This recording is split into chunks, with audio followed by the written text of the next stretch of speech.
Assalamualaikum warahmatullahi wabarakatuh. Salam orasi kritis. Saudara-saudara sebangsa dan setanah air. Selama beberapa tahun terakhir ada satu nama yang terus menjadi perbincangan publik. Bukan hanya di Jawa Barat tetapi juga mulai menarik perhatian di tingkat nasional. Nama itu adalah Kang Deddy Mulyadi atau KDM. Dari media sosial, pemberitaan televisi hingga percakapan masyarakat sehari-hari, sosoknya semakin sering muncul dalam diskusi tentang masa depan politik Indonesia. Bahkan tidak sedikit yang mulai mengajukan pertanyaan yang dulu mungkin terdengar terlalu jauh untuk dibayangkan. Apakah Kang Deddy Mulyadi pantas menjadi calon Presiden Republik Indonesia? Pertanyaan ini tentu tidak muncul begitu saja, saudara-saudara. Di tengah kondisi politik yang sering dianggap semakin jauh dari kehidupan masyarakat, muncul seorang pemimpin daerah yang membangun citra berbeda. Ia tidak dikenal karena pidato-pidato besar atau manuver politik tingkat nasional. Sebaliknya, ia lebih sering terlihat berada di tengah masyarakat, berbicara langsung dengan warga, mendengarkan keluhan mereka, dan terkadang menyelesaikan persoalan di tempat. Bagi para pendukungnya, inilah yang menjadi daya tarik utama KDM. Ia dianggap sebagai sosok yang mampu menjembatani jarak antara pemerintah dan rakyat. Gaya komunikasinya sederhana, bahasanya mudah dipahami, dan kehadirannya di lapangan membuat banyak orang merasa bahwa ada pemimpin yang benar-benar melihat dan mendengar persoalan mereka. Namun fenomena KDM tidak hanya dibangun melalui interaksi langsung dengan masyarakat. Di era digital seperti sekarang, medsos memiliki peran yang sangat besar dalam membentuk persepsi publik. Dan dalam hal ini, KDM termasuk salah satu figur politik yang berhasil memanfaatkan ruang digital dengan sangat efektif. Walaupun banyak orang menyebutnya sebagai gubernur konten. Video-videonya secara rutin ditonton jutaan orang. Potongan aktivitasnya menyebar luas di berbagai platform. Namanya terus muncul dalam percakapan publik, baik di kalangan pendukung maupun mereka yang sekedar penasaran dengan sosoknya. Akibatnya, popularitas KDM berkembang jauh melampaui batas wilayah Jawa Barat. Ia tidak lagi hanya dikenal sebagai kepala daerah, ia mulai dipandang sebagai salah satu tokoh politik yang memiliki potensi untuk memainkan peran lebih besar di tingkat nasional. Tetapi saudara-saudara, sejarah politik Indonesia menunjukkan bahwa popularitas saja tidak cukup untuk membawa seseorang menuju kursi tertinggi di negeri ini. Banyak tokoh yang pernah sangat populer namun gagal membuktikan kapasitas kepemimpinan di level yang lebih tinggi. Karena itu, pertanyaan sebenarnya bukanlah apakah KDM terkenal. Jawabannya sudah jelas.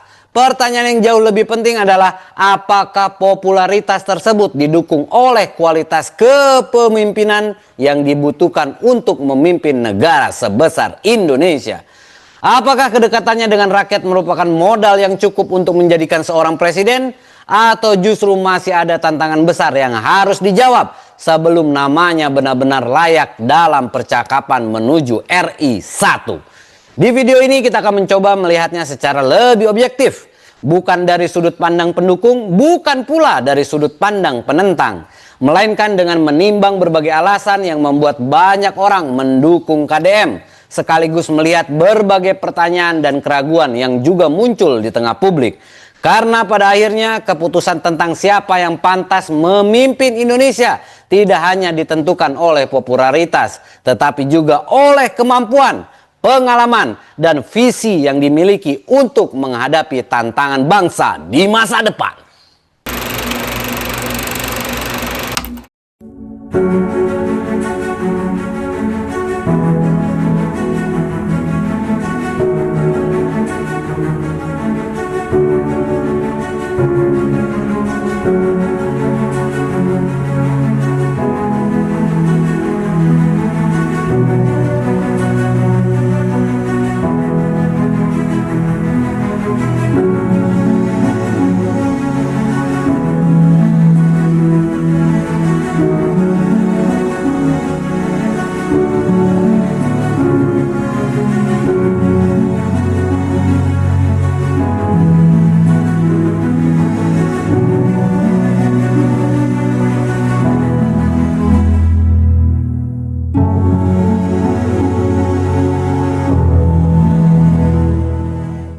Saudara-saudara, untuk memahami mengapa nama KDM semakin sering disebut dalam berbagai diskusi politik, kita perlu melihat apa yang membuat dirinya memiliki daya tarik yang berbeda dibanding dengan tokoh lainnya. Salah satu jawabannya adalah kedekatannya dengan masyarakat. Di saat banyak pejabat lebih sering terlibat dalam acara-acara formal, KDM justru dikenal karena kebiasaannya turun gunung. Ia mendatangi desa-desa, berbicara dengan pedagang kecil, petani, nelayan, hingga masyarakat yang selama ini merasa suaranya jarang didengar.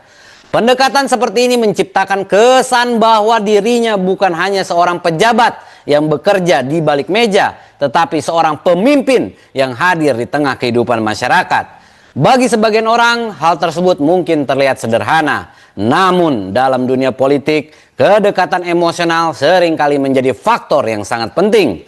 Masyarakat tidak hanya menilai seorang pemimpin dari kebijakan yang dibuat, tetapi juga dari sejauh mana mereka merasa dipahami. Dan disinilah KDM berhasil membangun hubungan yang cukup kuat dengan banyak warga. Ia sering berbicara menggunakan bahasa yang sederhana, tidak terlalu formal, tidak terlalu birokratis, bahkan sekarang lebih menyerupai percakapan sehari-hari daripada pidato seorang pejabat. Gaya komunikasi seperti itu membuat pesannya lebih mudah diterima oleh berbagai kalangan di masyarakat. Baik masyarakat perkotaan maupun perdesaan dapat memahami apa yang ingin disampaikan tanpa harus mencerna istilah-istilah yang rumit. Selain itu, saudara-saudara, banyak kontennya yang memperlihatkan interaksi langsung dengan masyarakat yang sedang menghadapi persoalan nyata, mulai dari masalah ekonomi keluarga, pendidikan anak, kondisi tempat tinggal, hingga persoalan sosial yang seringkali luput dari perhatian publik. Ketika masyarakat melihat seorang pemimpin hadir secara langsung dalam situasi seperti itu, muncul persepsi bahwa pemimpin tersebut benar-benar peduli terhadap persoalan rakyat. Benar atau tidaknya, persepsi tersebut tentu dapat diperdebatkan, saudara-saudara. Namun dalam politik, persepsi publik memiliki pengaruh yang sangat besar. Faktor lain yang membuat dukungan terhadap KDM terus berkembang adalah kemampuannya memanfaatkan media sosial. Ada KDM Channel ya. Jika dahulu seorang politisi harus bergantung pada media massa untuk membangun citra, kini media sosial memungkinkan seorang tokoh berkomunikasi langsung dengan masyarakat. Dan KDM termasuk salah satu figur yang memahami perubahan tersebut. Melalui berbagai platform digital, aktivitasnya dapat disaksikan oleh jutaan orang setiap hari. Masyarakat tidak hanya melihat hasil akhir sebuah kebijakan, tetapi juga proses interaksi yang terjadi di lapangan. Mereka melihat bagaimana ia berbicara dengan warga, mendengarkan keluhan, memberikan respon, bahkan menunjukkan sisi kemanusiaan yang jarang terlihat dalam komunikasi politik konvensional. Akibatnya, saudara-saudara, banyak pendukung merasa mengenal sosok KDM secara lebih dekat, meskipun sebenarnya mereka belum pernah bertemu secara langsung. Inilah kekuatan medsos di era modern. Kedekatan tidak lagi dibatasi oleh jarak geografis. Seseorang bisa membangun hubungan emosional dengan jutaan orang hanya melalui layar ponsel. Namun ada satu hal yang mungkin menjadi alasan paling kuat mengapa banyak orang mendukung KDM, yaitu munculnya harapan. Harapan bahwa seorang pemimpin bisa lebih dekat dengan rakyat. Harapan bahwa masalah-masalah kecil yang selama ini sering diabaikan dapat memperoleh perhatian. Dan harapan bahwa politik tidak selalu harus terasa jauh, rumit, dan sulit dijangkau oleh masyarakat biasa atau rakyat jelata. Bagi para pendukungnya, KDM dianggap mewakili harapan tersebut. Tetapi pertanyaannya, saudara-saudara, adalah apakah kedekatan dengan rakyat dan kemampuan membangun harapan sudah cukup untuk menjadi seorang presiden? Ataukah ada faktor lain yang membuat dirinya berbeda dibanding tokoh-tokoh politik lainnya? Disinilah kita mulai melihat salah satu keunikan terbesar KDM yang mungkin tidak dimiliki banyak pemimpin lain karena kedekatannya dengan masyarakat. Sebuah identitas yang begitu melekat pada dirinya hingga menjadi bagian dari citra politik yang ia bangun selama bertahun-tahun. Yang sekolah untuk tetap bersekolah, yang SD tetap sekolah SD, yang masuk SMP masuk SMP, yang masuk SMA masuk SMA, nggak boleh putus sekolahnya. dan semuanya menjadi tanggung jawab gubernur untuk pendidikannya dan makan. Karena ini adalah kelalaian kami, kelalaian negara tidak hadir memberikan tindakan yang nyata.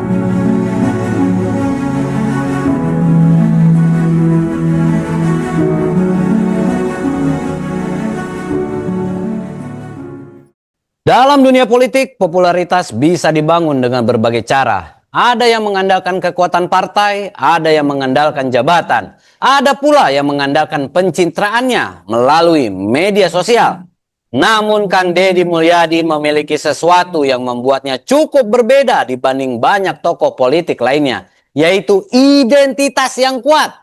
Sejak awal perjalanan politiknya, KDM dikenal sebagai sosok yang sangat dekat dengan budaya dan tradisi lokal, khususnya budaya Sunda. Di tengah arus modernisasi yang semakin kuat, ia justru sering menampilkan nilai-nilai budaya daerah sebagai bagian dari cara pandangnya dalam memimpin. Bagi sebagian orang, hal ini mungkin terlihat sebagai sesuatu yang sederhana. Namun dalam politik, identitas yang kuat memiliki pengaruh yang besar. Karena masyarakat cenderung lebih mudah mengingat seorang pemimpin yang memiliki karakter yang jelas dibanding mereka yang tampil dengan seragam dan sulit dibedakan satu sama lainnya. KDM berhasil membangun citra sebagai sosok yang tidak meninggalkan akar budayanya.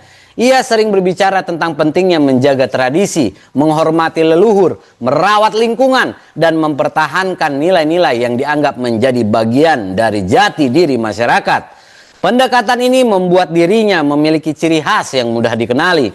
Ketika banyak politisi berbicara dengan bahasa politik yang formal dan kaku, KDM justru tampil dengan gaya yang lebih santai, rileks ya, lebih membumi, dan seringkali menggunakan pendekatan budaya dalam menyampaikan pesan-pesannya. Sampurasun. Akibatnya ia tidak hanya dikenal sebagai seorang pejabat, tetapi juga sebagai simbol dari nilai-nilai tertentu yang dianggap dekat dengan kehidupan masyarakat. Di era ketika banyak tokoh politik berlomba-lomba membangun citra modern dan profesional, pendekatan yang dilakukan KDM justru menghadirkan sesuatu yang berbeda. Dan perbedaan itulah yang membuat dirinya menonjol. Selain identitas budaya, kekuatan lain yang tidak bisa diabaikan adalah kemampuannya membangun narasi. Dalam setiap konten yang dipublikasikan, baik di lapangan maupun di medsos, selalu ada cerita yang ingin disampaikan. Ya, bukan sekedar menunjukkan kegiatan seorang pejabat, tetapi membangun kisah tentang rakyat kecil, tentang perjuangan hidup, tentang keluarga, tentang pendidikan, dan tentang persoalan-persoalan yang dekat dengan kehidupan sehari-hari masyarakat. Inilah yang membuat banyak kontennya mudah diterima oleh masyarakat luas di Indonesia. Karena yang mereka lihat bukan hanya seorang pejabat yang sedang bekerja, saudara-saudara, tetapi sebuah cerita yang terasa relevan dengan pengalaman mereka sendiri. Kemampuan membangun narasi seperti itu merupakan aset ya, aset yang sangat berharga dalam dunia politik modern. Karena pada akhirnya politik bukan hanya tentang data dan kebijakan. Politik juga tentang bagaimana seseorang mampu menyampaikan gagasan dengan cara yang dapat dipahami dan dirasakan langsung oleh masyarakat. Tidak banyak pemimpin yang mampu melakukan hal tersebut secara konsisten. Dan itulah salah satu alasan mengapa pengaruh KDM terus berkembang. Ditambah lagi saudara-saudara dengan kekuatan media sosial yang dimilikinya yang telah berhasil ia manfaatkan selama bertahun-tahun. Jika dahulu media menjadi gerbang utama untuk membentuk opini publik, kini seorang tokoh dapat membangun audiensnya sendiri secara langsung. KDM termasuk salah satu figur yang berhasil memanfaatkan perubahan ini. Ia tidak harus menunggu media memberitakan dirinya. Ia memiliki saluran komunikasi langsung kepada jutaan orang. Setiap aktivitas yang dilakukan dapat segera diketahui publik. Setiap pesan yang ingin disampaikan dapat langsung diterima oleh para pengikutnya. Dan setiap cerita yang dibangun memiliki peluang besar untuk menyebar luas dalam waktu singkat. Karena sering kontennya itu menjadi viral ya di KDM Channel. Kombinasi antara identitas budaya yang kuat, kemampuan membangun narasi, kedekatan dengan masyarakat, dan penguasaan medsos membuat KDM menjadi salah satu figur politik yang memiliki karakter paling menonjol saat ini di Indonesia. Namun sebuah pertanyaan penting mulai muncul saudara-saudara. Karena menjadi pemimpin daerah dan menjadi presiden adalah dua hal yang sangat berbeda. Karakter yang kuat memang bisa membantu seseorang mendapatkan perhatian publik. Popularitas yang tinggi memang bisa membuka jalan menuju panggung nasional. Tetapi apakah semua itu cukup? Karena ketika berbicara tentang kursi Presiden Republik Indonesia, yang dipertaruhkan bukan hanya soal kedekatan dengan rakyat atau kemampuan membangun citra, melainkan kemampuan mengelola negara dengan segala kompleksitasnya. Dan disinilah perdebatan sebenarnya dimulai. Apakah popularitas dan karakter yang kuat dapat menjadi modal yang cukup untuk memimpin Indonesia? Atau justru ada tantangan yang jauh lebih besar yang harus dijawab terlebih dahulu?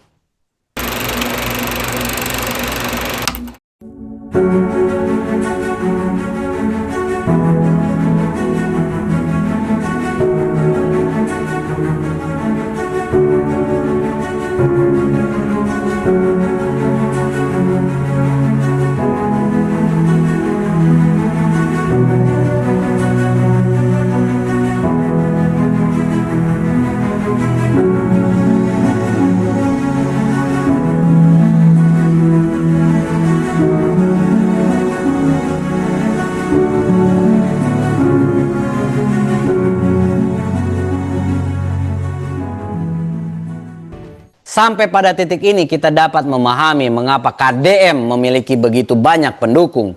Kedekatannya dengan masyarakat, kemampuannya membangun komunikasi yang efektif, identitas yang kuat, serta pengaruhnya yang besar di media sosial, semua itu menjadi modal politik yang sangat berharga. Namun pertanyaannya adalah, apakah modal tersebut cukup untuk menjadi seorang presiden? Karena ketika seseorang berbicara tentang jabatan presiden, standar yang digunakan tentu berbeda dengan standar seorang kepala daerah. Menjadi presiden bukan hanya soal dikenal masyarakat, bukan hanya soal disukai publik, dan bukan hanya soal memiliki jutaan pengikut di media sosial.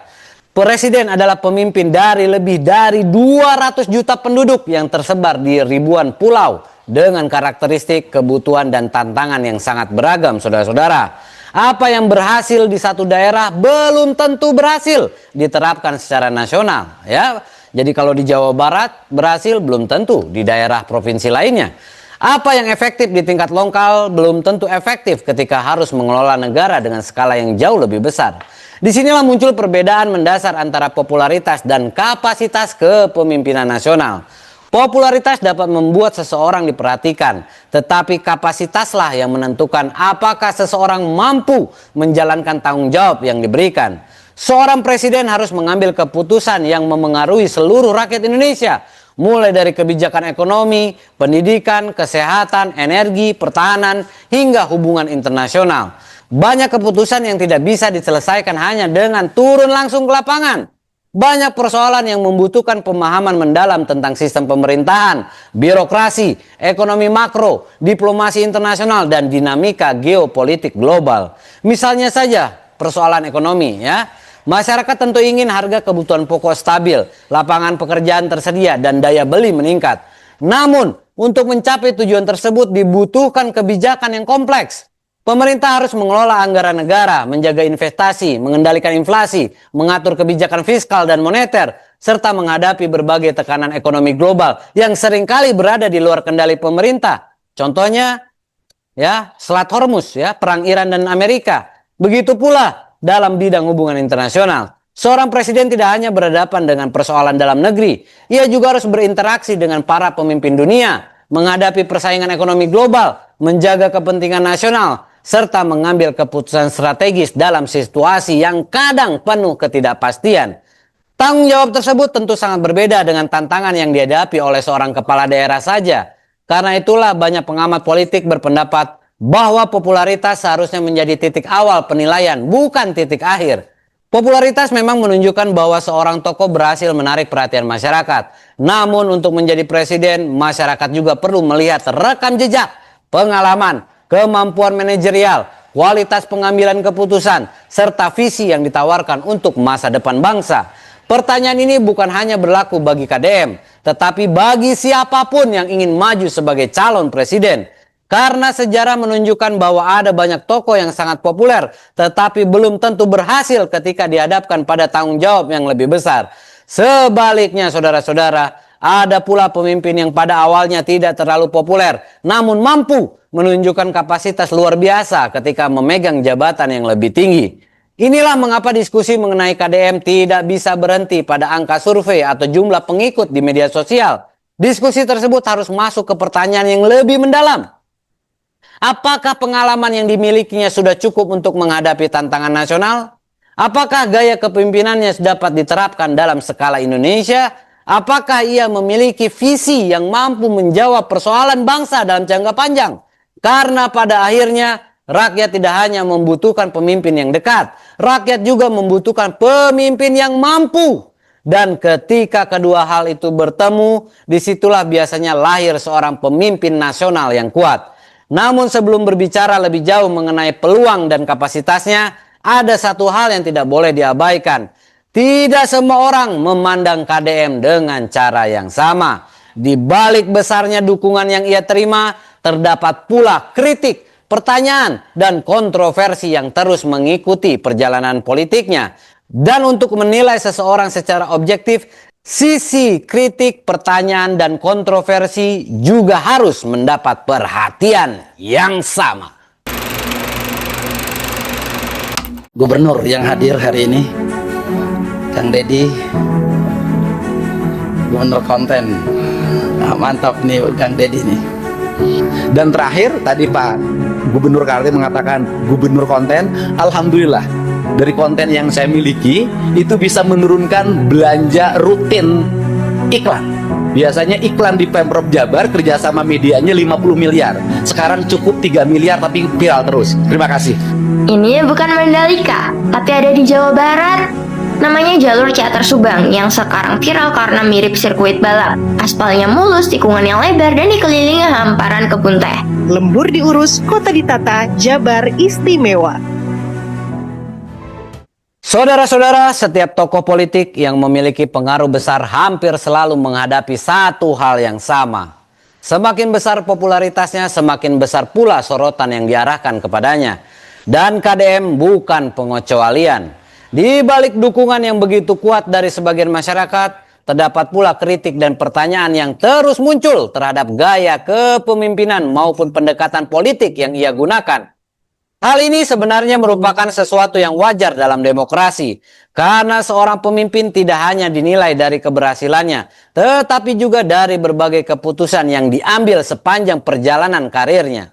Salah satu kritik yang cukup sering muncul adalah anggapan bahwa sebagian besar kekuatan politik KDM bertumpu pada personalitasnya dirinya.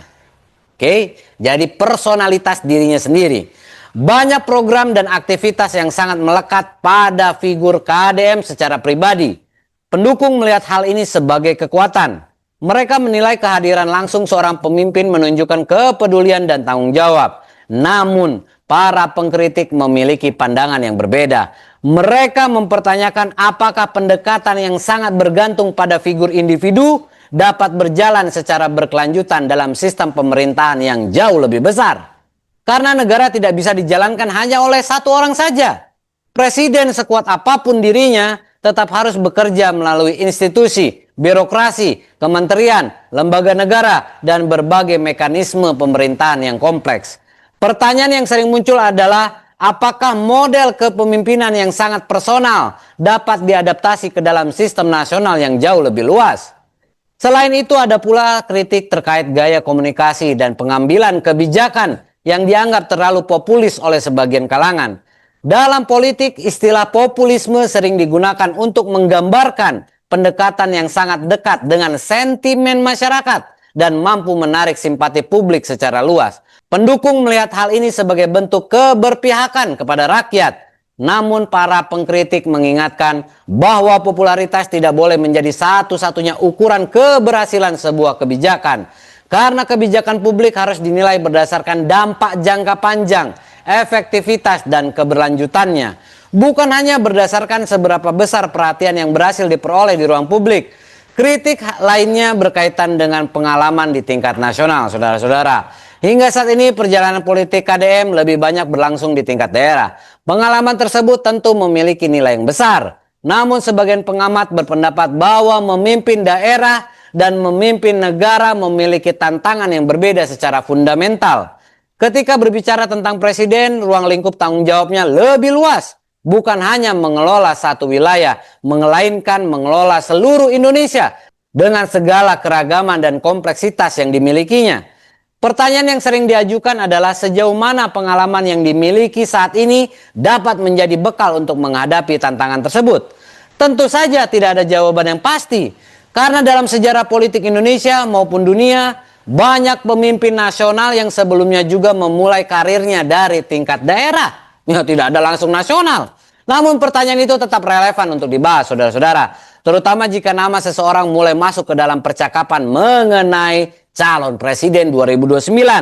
Di sisi lain muncul pula kritik yang berkaitan dengan citra dan media sosial. Tidak sedikit yang berpendapat bahwa era digital seringkali membuat batas antara pencitraan dan realitas menjadi semakin kabur. Seseorang dapat terlihat sangat dekat dengan masyarakat melalui video-video yang beredar luas. Namun sebagian orang bertanya, apakah yang terlihat di layar benar-benar mencerminkan keseluruhan realitas kepemimpinannya? Ya, ataukah hanya sebagian kecil yang dipilih untuk ditampilkan kepada publik? Pertanyaan seperti ini bukan hanya ditujukan kepada KDM, tetapi kepada hampir semua tokoh politik modern yang aktif membangun citra melalui medsos. Karena pada akhirnya masyarakat perlu membedakan antara popularitas digital dan kemampuan kepemimpinan yang sesungguhnya. Meskipun demikian penting untuk dipahami bahwa kritik tidak selalu berarti penolakan. Dalam demokrasi yang sehat, kritik justru menjadi bagian penting dari proses evaluasi. Kritik membantu masyarakat melihat suatu tokoh secara lebih utuh. Tidak hanya dari sisi yang positif, tetapi juga dari sisi yang perlu dipertanyakan dan diuji lebih lanjut. Karena jika seseorang dianggap layak menjadi pemimpin nasional, maka standar penilaiannya memang harus lebih tinggi. Bukan untuk menjatuhkan ya, melainkan untuk memastikan bahwa calon pemimpin benar-benar siap memikul tanggung jawab yang sangat besar. Lalu setelah melihat sisi dukungan dan kritik yang ada, muncul pertanyaan yang mungkin paling menarik untuk dibahas. Jika suatu hari KDM benar-benar memutuskan maju dalam pemilihan presiden, apa sebenarnya modal terbesar yang ia miliki? Apa yang membuat namanya berpotensi menjadi salah satu kekuatan politik yang patut diperhitungkan di tingkat nasional? Itulah yang akan kita bahas pada bagian berikutnya. Ini aku Indonesia dengan seluruh tumpah darahku. Di sini aku berdiri, di sini aku berjanji, di sini aku mengabdi. Tak ada satu detik pun bagi diriku kecuali mencintai Indonesia. Seluruh jiwa ragaku tertumpah bagi Indonesia. Ketika kita tergeser di negeri kita sendiri, tumbuh menjadi bangsa yang tidak memiliki kedaulatan apapun, maka pertanyaannya adalah, kau telah menyia-nyiakan seluruh darah yang tercucur para pahlawan yang mendirikan republik ini. Kau adalah pengkhianat bangsa sejati. Bumimu tak akan mampu menerima bebanmu. Langitmu tak akan mampu menerima ruh ketika engkau kembali. Karena apa? Karena kau bukan Indonesia. Setelah melihat alasan mengapa banyak orang mendukung KDM, sekaligus berbagai kritik yang mengiringi perjalanan politiknya, kini kita sampai pada pertanyaan yang lebih strategis. Jika suatu hari KDM benar-benar maju dalam pemilihan presiden, apa sebenarnya modal terbesar yang ia miliki? Jawaban pertamanya tentu adalah popularitas. Dalam politik modern, popularitas bukan segalanya, tetapi tanpa popularitas, peluang untuk memenangkan kontestasi nasional akan jauh lebih sulit. Dan dalam beberapa tahun terakhir, nama KDM berkembang jauh melampaui batas Jawa Barat. Ia tidak lagi dikenal hanya oleh masyarakat yang tinggal di wilayah yang dipimpinnya. Melalui medsos dan pemerintahan nasional, namanya telah menjangkau berbagai daerah di Indonesia. Ini merupakan keuntungan yang tidak dimiliki oleh banyak kepala daerah lainnya. Karena salah satu tantangan terbesar bagi seorang tokoh daerah adalah memperkenalkan dirinya kepada halayak ramai, publik nasional. Sementara KDM telah melewati tahap tersebut. Banyak orang mungkin belum menentukan pilihan politiknya, namun setidaknya mereka sudah mengenal siapa KDM. Dan dalam politik, dikenal adalah langkah pertama untuk dipertimbangkan. Modal kedua adalah basis dukungan dari Jawa Barat. Sebagai provinsi dengan jumlah penduduk terbesar di Indonesia, Jawa Barat memiliki pengaruh yang sangat besar dalam setiap pemilihan presiden. Sejarah politik Indonesia berulang kali menunjukkan bahwa suara dari Jawa Barat sering menjadi salah satu faktor penentu dalam pertarungan nasional. Karena itu, memiliki akar politik yang kuat di Jawa Barat merupakan keuntungan yang sangat signifikan. Apalagi jika tingkat popularitas dan penerimaan publik terhadap seorang tokoh tetap terjaga dalam jangka panjang. Modal ketiga adalah kemampuan membangun hubungan emosional dengan masyarakat. Tidak semua pemimpin memiliki kemampuan ini. Sebagian tokoh mungkin unggul dalam administrasi pemerintahan, sebagian lainnya unggul dalam pengambilan keputusan strategis. Namun, saudara-saudara, tidak banyak yang mampu menciptakan rasa kedekatan yang kuat dengan masyarakat secara luas. KDM tampaknya berhasil membangun hubungan tersebut. Banyak pendukungnya tidak hanya menyukai program-program yang dijalankan, mereka juga merasa memiliki keterikatan emosional terhadap sosoknya, Bapak Aing. Dalam politik, hubungan seperti ini seringkali menjadi kekuatan politik yang sangat besar. Karena dukungan yang lahir dari kedekatan emosional biasanya lebih kuat dibanding sekedar dukungan yang lahir dari pertimbangan teknis semata. Modal berikutnya adalah penguasaan media sosial, ya, KDM Channel. Di era digital saat ini, pertarungan politik tidak hanya terjadi di panggung kampanye atau debat televisi. Pertarungan juga berlangsung setiap hari di layar ponsel masyarakat. Dan dalam arena ini, Kang Deddy Mulyadi, Bapak Aing, memiliki posisi yang cukup kuat. Ia berhasil membangun audiens yang besar dan aktif. Kontennya memiliki jangkauan yang luas. Dan yang paling penting, ia mampu berkomunikasi langsung dengan masyarakat tanpa harus bergantung sepenuhnya pada media konvensional. Kemampuan seperti ini semakin penting dalam politik modern karena opini publik kini bergerak jauh lebih cepat dibanding sebelumnya. Namun ada satu modal lain yang mungkin lebih penting daripada semuanya, saudara-saudara. Apa itu? Yaitu momentum. Dalam politik tidak semua tokoh yang memiliki kemampuan akan mencapai puncak karirnya. Seringkali yang membedakan adalah apakah mereka berada di tempat yang tepat pada waktu yang tepat. Momentum adalah kondisi ketika kebutuhan masyarakat bertemu dengan karakter seorang pemimpin. Ketika publik menginginkan perubahan, maka sosok yang dianggap mewakili perubahan akan memperoleh keuntungan. Ketika publik menginginkan kedekatan, maka pemimpin yang dianggap dekat dengan rakyat akan lebih mudah mendapatkan perhatian. Dan saat ini, saudara-saudara, banyak pendukung KDM melihat bahwa dirinya memiliki momentum tersebut. Mereka melihat sosok yang dianggap berbeda dari pola politik yang selama ini ada. Mereka melihat pemimpin yang mampu membangun komunikasi langsung dengan masyarakat. Dan mereka melihat peluang bahwa figur seperti ini dapat memperoleh dukungan yang lebih luas di masa depan. Namun saudara-saudara, semua modal tersebut belum tentu cukup untuk memenangkan pertarungan nasional.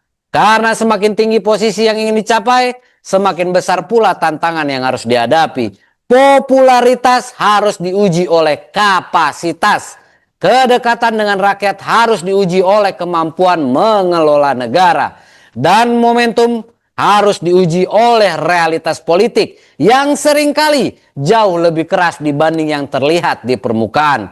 Disinilah tantangan terbesar sebenarnya dimulai. Karena jalan menuju kursi RI 1 bukan hanya soal mendapatkan dukungan rakyat, saudara-saudara, tetapi juga soal membuktikan bahwa seseorang siap memimpin Indonesia dalam menghadapi berbagai persoalan yang jauh lebih kompleks daripada yang pernah dihadapi sebelumnya. Lalu, tantangan apa saja yang harus dijawab Kang Deddy Mulyadi jika ingin benar-benar dipandang sebagai calon presiden yang serius? Mari kita bahas pada bagian berikutnya. Berapa ya kawasan yang mengalami perubahan? Berapa kawasan yang kemudian mengalami perubahan menjadi penambangan? Solusinya ke depan apa? Solusinya misalnya kawasan hutannya harus dipertahankan, mana lagi yang izin juga harus diperketat, dibuat regulasi, dibuat nota ke Menteri ATR, tata ruangnya dibenahin. Ini negara harus benar. Nggak bisa begini terus. Bapak enak di sini, Pak, nggak kebanjiran. Orang sana kebanjiran. Tinggalkan legasi yang baik buat generasi ke depan. Saya pengen birokrat tuh jujur. Kata Kiki jujur. Saya nggak akan kritisi anggaran 0, sekian, enggak. Tapi kalau urusan hutan, urusan banjir, urusan segala macam, saya akan ngomong keras. Saya ngomong sebarangkali Siliwangi. Siliwangi tengah jaga lawang. Saudara-saudara, memiliki popularitas yang tinggi adalah sebuah keuntungan. Memiliki basis pendukung yang kuat juga merupakan modal yang sangat berharga. Namun dalam politik nasional, modal saja tidak pernah cukup. Karena semakin dekat seseorang dengan kursi kepemimpinan tertinggi, semakin besar pula ujian yang harus dihadapinya. Begitu pula dengan Kang Deddy Mulyadi. Jika namanya benar-benar masuk ke dalam bursa calon presiden di masa depan, maka akan ada banyak pertanyaan yang harus dijawab. Bukan hanya oleh para pengamat politik, bukan hanya oleh partai-partai politik, tetapi oleh seluruh masyarakat Indonesia. Tantangan pertama adalah membuktikan kapasitas di tingkat nasional. Selama ini publik mengenal KDM melalui kiprahnya di daerah. Banyak masyarakat melihat keberhasilannya dalam membangun kedekatan dengan warga dan menyelesaikan berbagai persoalan lokal. Namun ketika berbicara tentang presiden, ruang lingkup tanggung jawabnya berubah secara drastis. Presiden tidak hanya mengurus satu provinsi, presiden harus memahami kebutuhan seluruh Indonesia. Dari Aceh hingga Papua, dari wilayah perkotaan hingga daerah terpencil, dari persoalan ekonomi hingga keamanan nasional. Karena itu saudara-saudara, salah satu tantangan terbesar adalah meyakinkan publik bahwa pengalaman yang dimiliki saat ini dapat diterjemahkan menjadi kemampuan memimpin negara secara keseluruhan. Tantangan kedua adalah membangun jaringan politik nasional. Dalam sistem demokrasi Indonesia, tidak ada calon presiden yang bisa bergerak sendirian. Dukungan masyarakat memang penting, tetapi dukungan politik juga tidak kalah penting. Seorang calon presiden membutuhkan kerjasama dengan partai politik, tokoh nasional, organisasi masyarakat, kelompok pemilih, dan berbagai elemen lainnya. Inilah realitas politik yang harus dihadapi oleh siapapun yang ingin maju ke panggung nasional. Seorang pemimpin yang populer belum tentu memiliki mesin politik yang cukup kuat. Dan sebaliknya, mesin politik yang kuat tidak selalu didukung oleh popularitas yang tinggi. Tantangan ketiga adalah menawarkan visi nasional yang jelas. Selama ini banyak masyarakat mengenal Kang Deddy Mulyadi melalui aksi-aksi nyata di lapangan. Namun ketika berbicara tentang pemilihan presiden, masyarakat biasanya ingin mengetahui lebih dari sekedar gaya kepemimpinan. Mereka ingin mengetahui arah yang akan dibawa oleh seorang calon pemimpin. Bagaimana pandangannya terhadap ekonomi Indonesia? Apa strategi yang ditawarkan untuk menciptakan lapangan kerja? Dan bagaimana solusi yang dipersiapkan untuk meningkatkan kualitas pendidikan? Apakah sikapnya terhadap investasi industri energi dan teknologi?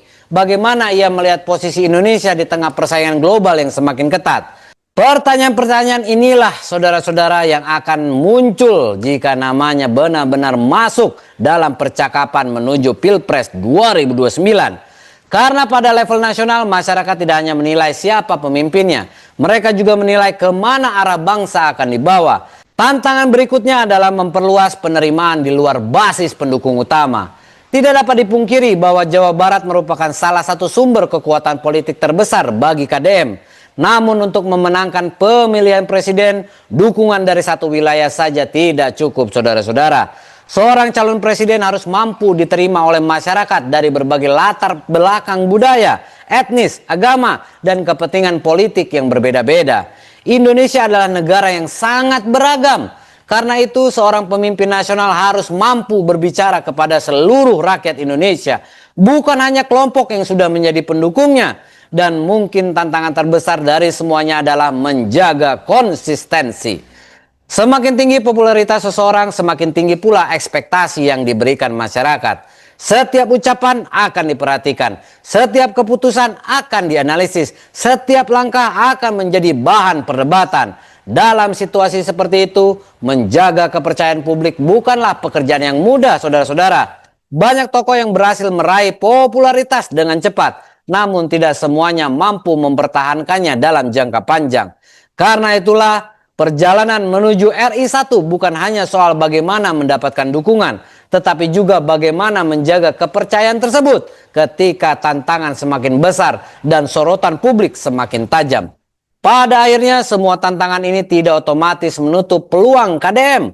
Sebaliknya tantangan-tantangan inilah yang akan menjadi ujian sesungguhnya. Ujian yang akan menentukan apakah dirinya hanya akan dikenang sebagai kepala daerah yang populer atau justru berkembang menjadi salah satu tokoh nasional yang mampu bersaing dalam perebutan kepemimpinan Indonesia. Namun untuk memahami peluang tersebut secara lebih objektif, ada baiknya kita melihat bagaimana perjalanan para presiden Indonesia sebelumnya menuju kursi tertinggi di negeri ini. Karena dari sana kita bisa membandingkan apakah jalur yang ditempuh KDM memiliki kemiripan atau justru sangat berbeda dari para pemimpin yang pernah berhasil mencapai istana negara.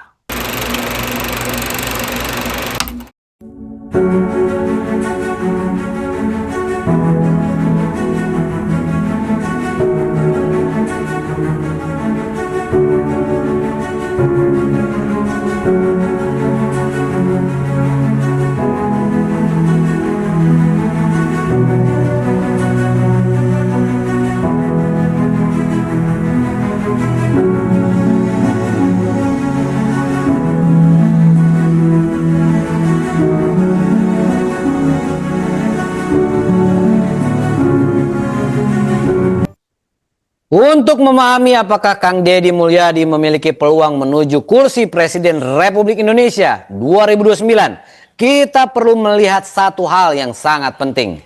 Bagaimana perjalanan para presiden Indonesia sebelumnya mencapai posisi tersebut? Karena dalam politik tidak ada satu jalur tunggal untuk menjadi presiden.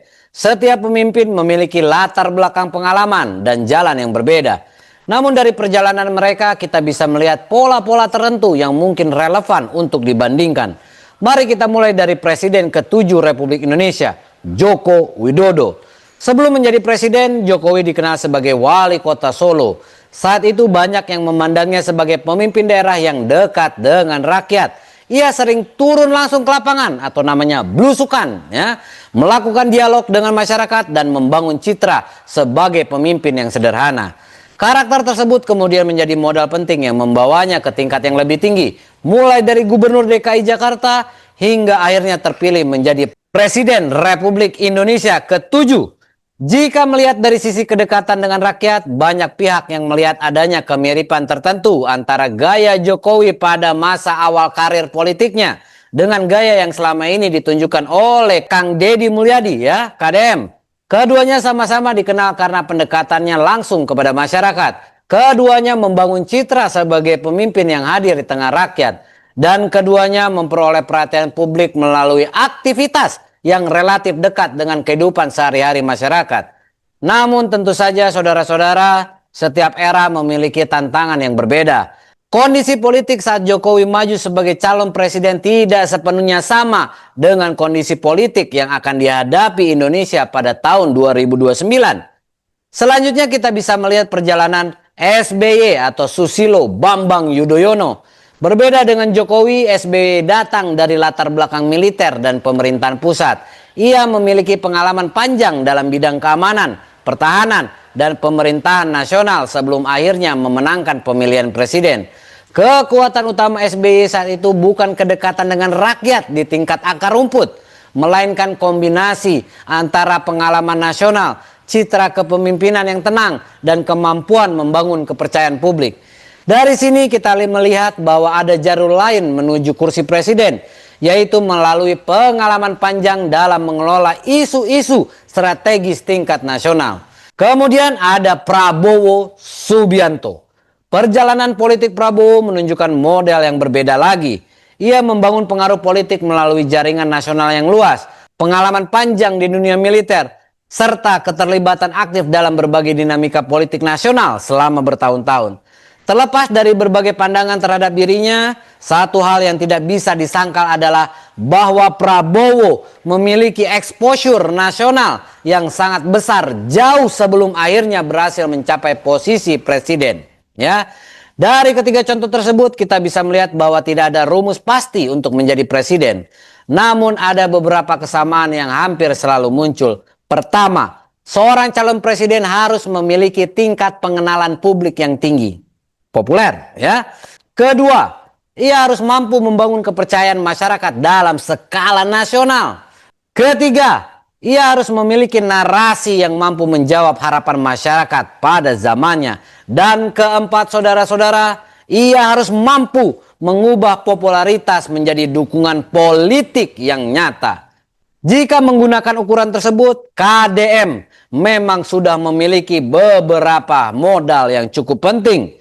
Tingkat pengenalannya terus meningkat, basis dukungannya cukup kuat, kemampuan komunikasinya relatif efektif, dan citranya sebagai pemimpin yang dekat dengan rakyat telah terbentuk dengan sangat jelas dan didukung oleh mesin politik Partai Gerindra. Namun di sisi lain masih ada sejumlah tahapan yang harus dilalui, terutama dalam membangun pengalaman, jaringan, dan kepercayaan di tingkat nasional. Karena semakin besar jabatan yang ingin dicapai, semakin besar pula tuntutan yang harus dipenuhi. Dan sejarah menunjukkan bahwa tidak semua tokoh yang populer di daerah mampu melakukan transisi menuju kepemimpinan nasional. Sebaliknya ada pula tokoh yang berhasil membuktikan bahwa pengalaman daerah justru dapat menjadi fondasi yang kuat untuk memimpin negara. Pertanyaannya sekarang bukan lagi apakah Kang Deddy Mulyadi memiliki peluang, karena dalam politik peluang selalu ada, saudara-saudara. Pertanyaan yang lebih menarik adalah seberapa besar peluang tersebut, dan apakah berbagai modal yang dimilikinya saat ini mampu berkembang menjadi kekuatan politik nasional yang sesungguhnya. Pada akhirnya jawaban atas pertanyaan itu tidak hanya bergantung pada KDM sendiri, tetapi juga bergantung pada dinamika politik Indonesia, pilihan partai-partai politik, serta bagaimana masyarakat menilai perjalanan dan kapasitas kepemimpinannya dalam beberapa tahun ke depan. Lalu setelah melihat berbagai sisi, mulai dari dukungan, kritik, peluang, hingga tantangan yang ada, kita sampai pada pertanyaan terakhir. Apakah Kang Deddy Mulyadi benar-benar pantas menjadi calon presiden Republik Indonesia? Mari kita simpulkan bersama.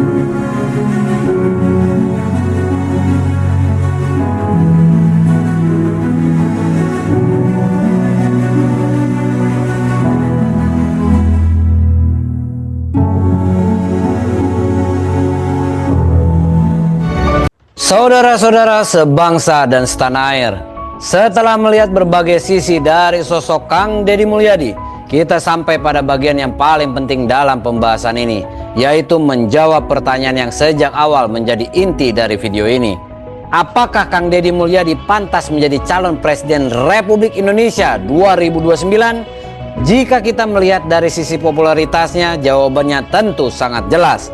Kang Deddy Mulyadi adalah salah satu tokoh politik yang saat ini memiliki tingkat pengenalan publik yang sangat tinggi. Ia berhasil membangun hubungan yang kuat dengan masyarakat. Ia mampu memanfaatkan media sosial secara efektif, dan ia memiliki karakter kepemimpinan yang mudah dikenali oleh publik. Dari sisi politik, ini adalah modal yang sangat berharga. Jika kita melihat dari sisi kedekatan dengan rakyat, banyak pendukungnya percaya bahwa KDM menghadirkan sesuatu yang selama ini dirindukan masyarakat. Seorang pemimpin yang hadir secara langsung, sosok yang mendengarkan, sosok yang berusaha memahami persoalan masyarakat dari dekat. Bagi sebagian orang, inilah bentuk kepemimpinan yang ideal. Namun di sisi lain, menjadi presiden membutuhkan lebih dari sekedar popularitas dan kedekatan dengan rakyat. Seorang presiden harus mampu mengelola ekonomi nasional, menjaga stabilitas politik, memimpin birokrasi yang sangat besar, menghadapi dinamika global yang terus berubah, serta mengambil keputusan-keputusan strategis yang dampaknya dirasakan oleh seluruh rakyat Indonesia. Karena itu, pertanyaan mengenai kelayakan KDM sebagai calon presiden tidak bisa dijawab secara sederhana. Ada yang melihatnya sebagai sosok pemimpin masa depan yang memiliki potensi besar. Ada pula yang berpendapat bahwa masih ada tahapan dan pembuktian yang perlu dilalui sebelum dirinya benar-benar siap untuk memimpin Indonesia 2029. Dan keduanya merupakan pandangan yang sah dalam demokrasi, saudara-saudara. Karena pada akhirnya demokrasi bukan tentang menyetujui satu pendapat yang sama. Demokrasi adalah ruang untuk mempertimbangkan berbagai sudut pandang sebelum mengambil kesimpulan. Yang menarik, perjalanan politik Kang Deddy Mulyadi masih terus berlangsung. Karir politiknya belum mencapai titik akhir. Masih ada waktu yang cukup panjang sebelum Indonesia memasuki kontestasi politik berikutnya. Masih ada berbagai tantangan yang harus dijawab. Masih ada berbagai capaian yang harus dibuktikan. Dan masih ada banyak kesempatan untuk menunjukkan apakah dirinya benar-benar memiliki kapasitas sebagai pemimpin nasional. Mungkin hari ini belum ada jawaban pasti. Mungkin masih terlalu dini untuk menyimpulkan. Namun satu hal yang sulit dibantah adalah bahwa nama Kang Deddy Mulyadi kini telah menjadi bagian dari percakapan politik nasional. Sebuah posisi yang tidak mudah dicapai oleh seorang kepala daerah. Dan itu menunjukkan bahwa pengaruh serta daya tarik politiknya tidak bisa lagi dipandang sebelah mata, saudara-saudara. Lalu bagaimana menurut Anda? Apakah Kang Deddy Mulyadi layak menjadi calon presiden Republik Indonesia 2029? Apakah kedekatannya dengan rakyat merupakan modal yang cukup untuk memimpin negara ini? Ataukah Indonesia membutuhkan pengalaman dan kapasitas yang lebih besar sebelum seseorang duduk di kursi RI 1? Tuliskan pendapat Anda di kolom komentar, karena dalam demokrasi setiap suara memiliki arti. Saya, Orasi Kritis, terima kasih telah menyaksikan video ini sampai akhir. Jangan lupa untuk memberikan like, membagikan video ini kepada teman-teman Anda, dan subscribe Orasi Kritis untuk mendapatkan analisis politik, sosial, dan isu-isu nasional lainnya yang akan kami bahas secara kritis, objektif, dan mendalam. Tetap kritis, tetap waras, sampai jumpa di Orasi berikut.